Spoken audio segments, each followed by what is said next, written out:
देखिए, हमारे लिए कोई ये नई बात नहीं हुई है।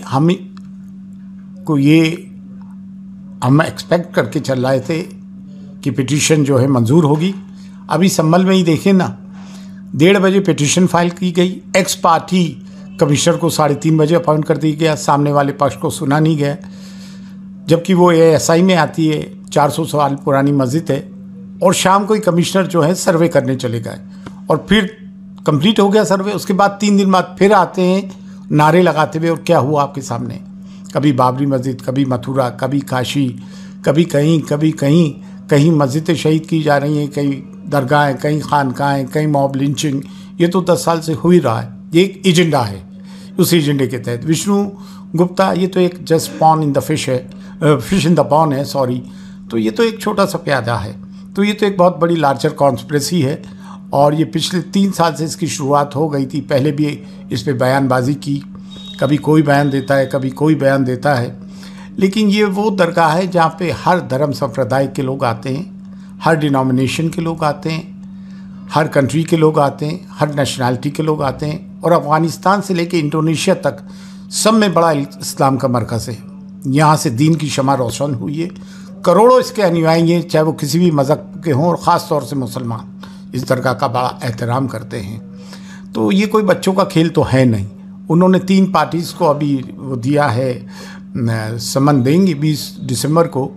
एक ASI है, जबकि दरगाह ASI में नहीं आती है, मिनिस्ट्री फॉर माइनॉरिटीज़ में आती है। तो मिनिस्ट्री ऑफ माइनॉरिटी को दिए, क्योंकि एंडोमेंट उनका। और दरगाह कमेटी जो मिनिस्ट्री ऑफ माइनॉरिटीज़ में आती है, उनको दिए। तीनों ही सरकारी इदारे हैं।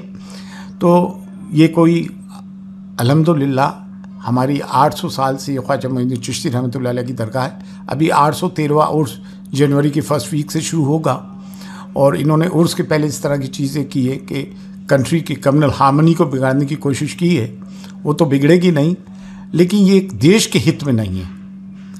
ये एक रोज़ का तमाशा हो गया है और ये पिछले 10 साल से चल रहा है। और यहाँ जो खादिम ख्वाजा है, जो हेडिटरी खादिम है, वंशानुगत खादिम है, जो हमारी 800 साल की मीरास है अल्हम्दुलिल्लाह। पहले इन लोगों ने 2007 में 11 अक्टूबर को एक बम ब्लास्ट हुआ और 3 लोगों को जो सज़ा हुई, वो भी किस उससे हैं, किस ऑर्गेनाइजेशन से, क्या ताल्लुक़ रखते हैं। जब उनका इससे दिल नहीं भरा तो फिर इन्होंने ये वाली चीज़ करी। एक किताब के सहारे आप कहीं पे भी कुछ भी तलाश कर लोगे, किताब के सारे कोर्ट उसको मंजूरी भी दे देगी। जबकि इनकी ओरिजिनल पे पिटिशन जो है हरबिलास शारदा की किताब में, उसमें लिखा है tradition say that inside the seller is the image of Mahadeva. Tradition कह रहे हैं, तो किसी भी कोई भी किताब लिख दे कि ट्रेडिशन ये कहता है यहाँ पे ये, तो वो हो जाएगा क्या? ताजमहल के लिए कहते हैं, हद तो ये हो गई कि होली मक्का के लिए, मक्का मौज़मा के लिए कहते हैं कि वहाँ मंदिर है। संग प्रिय को वो क्या कहते हैं, मोहन भागवत जी कहते हैं 22 जून 2022 में कि क्या हर मस्जिदों के नीचे आप शिवलिंग तलाश करोगे? तो ये तो जो है देश का सांप्रदायिक सौहार्द बिगाड़ने की कोशिश की जा रही है और ये सब देश हित में नहीं है। और इंशाअल्लाह ऐसा कुछ भी नहीं होगा, और जो होगा